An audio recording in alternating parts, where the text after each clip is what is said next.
ओम नमो भगवते वासुदेवाय। जय श्रीकृष्ण। राधे राधे। बंधुरा आज 6 आषाढ़ 21 जून शनिवार। आजकेই অনেকে একাদশীর ব্রত পালন করছেন। আজকের একাদশী যোগিনী একাদশী নামে পরিচিত। বন্ধুরা, এই যোগিনী একাদশী সম্পর্কে বলা হয়েছে যে এই একাদশী পালনে ৮৮,০০০ ব্রাহ্মণকে ভোজন করানোর ফল লাভ হয়। বলা হয় যদি কোনো কারণে কোনো ব্যক্তি এই একাদশীর ব্রতটি পালন নাও করতে পারেন, কেবলমাত্র এই ব্রত কথাটি শ্রবণ করে আজকের দিনে ভগবান শ্রীহরি ও মা লক্ষ্মীর উদ্দেশ্যে একটি প্রদীপ প্রজ্বলন করতে পারেন, তাহলেও এই একাদশীর পুণ্যফল অনেকাংশেই লাভ করা যায়। বন্ধুরা, যে কোনো একাদশীর পুণ্যফল পেতে গেলে সেই একাদশীর ব্রত কথাটি আপনাদের শ্রবণ করতে হয়। আজ আপনাদের সামনেই এই ভিডিওর মাধ্যমে এই যোগিনী একাদশীর ব্রত কথাটি ব্যক্ত করব। আশা করি দর্শক বন্ধুরা এই ব্রত কথাটি শ্রবণ করে আপনাদের ভালো লাগবে। সেই প্রসঙ্গে আপনাদের জানিয়ে দিই, এই বছর 1431 বঙ্গাব্দ 2025 সালে এই যোগিনী একাদশী তিথি শুরু হয়েছে আজকে অর্থাৎ শনিবার সকাল 7:18 থেকে, যা থাকছে 22 জুন ভোর 4:27 পর্যন্ত। ব্রত কথা শুরু করার আগে আপনাদের সকলের কাছে একটা অনুরোধ থাকবে, সবসময় ব্রত কথা সম্পূর্ণ শ্রবণ করতে হয়, তাই ব্রত কথাটি অবশ্যই সম্পূর্ণ ভক্তি সহকারে শ্রবণ করবেন। শুরু করছি যোগিনী একাদশীর ব্রত কথা। ওম নমঃ শ্রী বিষ্ণু। জয় মা লক্ষ্মী। ব্রহ্মবৈবর্ত পুরাণে এই যোগিনী একাদশীর ব্রত কথাটি যুধিষ্ঠির শ্রীকৃষ্ণ সংবাদে বর্ণিত হয়েছে। মহারাজ যুধিষ্ঠির ভগবান শ্রীকৃষ্ণকে বললেন, হে বাসুদেব, কৃপাবশত আমার কাছে এই একাদশীর বর্ণনা করুন। ভগবান শ্রীকৃষ্ণ স্মিত হেসে এই একাদশীর মাহাত্ম্য কথা বলতে শুরু করলেন। হে মহারাজ, সকল পাপ বিনাশিনী ও মুক্তিপ্রদ এই উত্তম ব্রতের কথা আমি আপনাকে বলছি, আপনি মনোযোগ সহকারে শ্রবণ করুন। এই কৃষ্ণপক্ষীয় একাদশী যোগিনী একাদশী নামে পরিচিত। মহাপাপ বিনাশকারী এই তিথি পাপসাগরে পতিত মানুষের উদ্ধার লাভের একমাত্র নৌকাস্বরূপ। ব্রত পালনকারীদের পক্ষে এটি সর্বশ্রেষ্ঠ ব্রত নামে প্রসিদ্ধ। এ প্রসঙ্গে আপনাকে একটি পবিত্র পৌরাণিক কাহিনী শোনাই। অলকাপুরী নামে একটি রাজ্যে কুবের নামে এক রাজা ছিলেন। তিনি প্রত্যহ শিব পূজা করতেন। তার হেমালী নামে একজন মালী ছিল এবং সে প্রতিদিন শিব পূজার জন্য মানস সরোবর থেকে ফুল তুলে যক্ষরাজ কুবেরকে দিতেন। বিশালাক্ষী নামে হেমালীর এক পরমা রূপবতী পত্নী ছিল। সে তার সুন্দরী পত্নীর প্রতি অত্যন্ত আসক্ত ছিল। একদিন সে তার স্ত্রীর প্রতি কামাসক্ত হয়ে পড়ল। রাজভবনে যাওয়ার কথা সে ভুলে গেল। বেলা 2 প্রহর কেটে যাওয়ার পর অর্চনার সময় চলে যাচ্ছে, অথচ ফুল এসে পৌঁছালো না। এই সব দেখে রাজা অস্থির ও বিচলিত হলেন।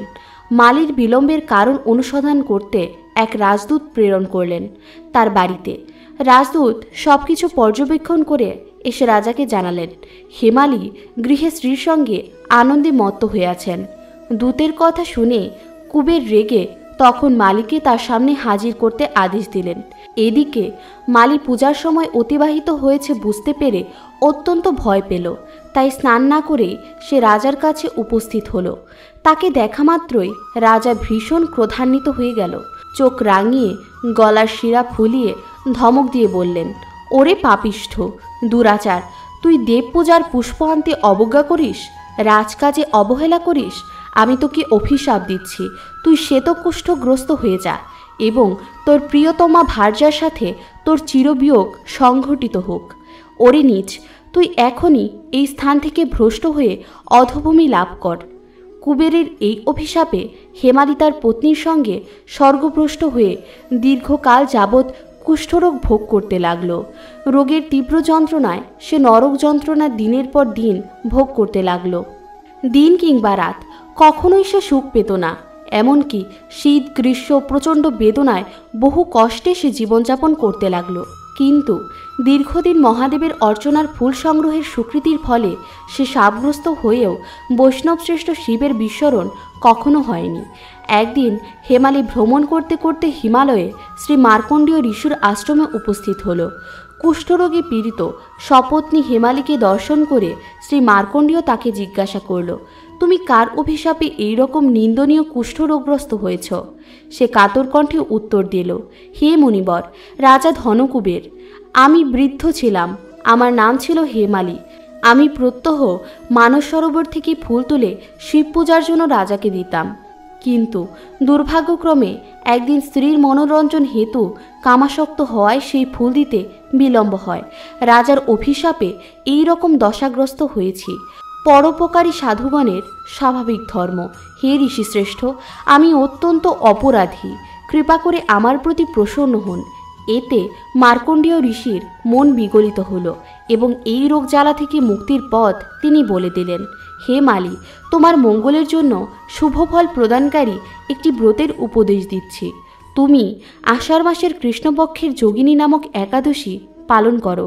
এই ব্রতের পুণ্য প্রভাবে তুমি অবশ্যই কুষ্ঠব্যাধি থেকে মুক্ত হবে। শ্রীকৃষ্ণ বললেন। মার্কণ্ডেয় ঋষির উপদেশ শ্রবণ করে হেমালি তাকে প্রণাম জানিয়ে আশ্রম ত্যাগ করল।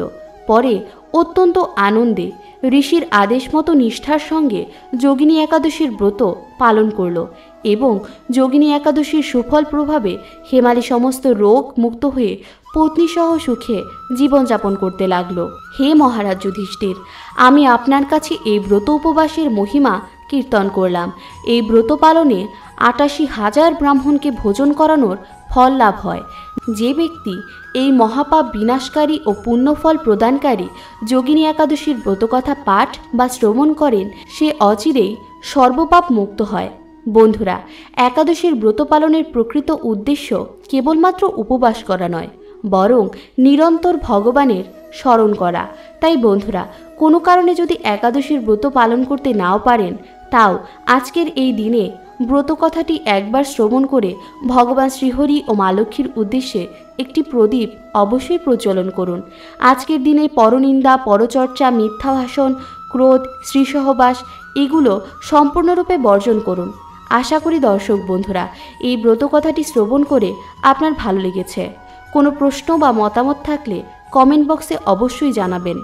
একবার ভক্তিভরে জয় শ্রীকৃষ্ণ লেখার অনুরোধ রইল। আমাদের চ্যানেলে নতুন দর্শক হলে চ্যানেলটিকে অবশ্যই সাবস্ক্রাইব করে পাশে থাকা নোটিফিকেশন বেলটি অন করে রাখবেন, যাতে এই রকম নিত্য নতুন ভিডিওর আপডেট আপনি পেয়ে যান। সকলে ভালো থাকুন, সুস্থ থাকুন।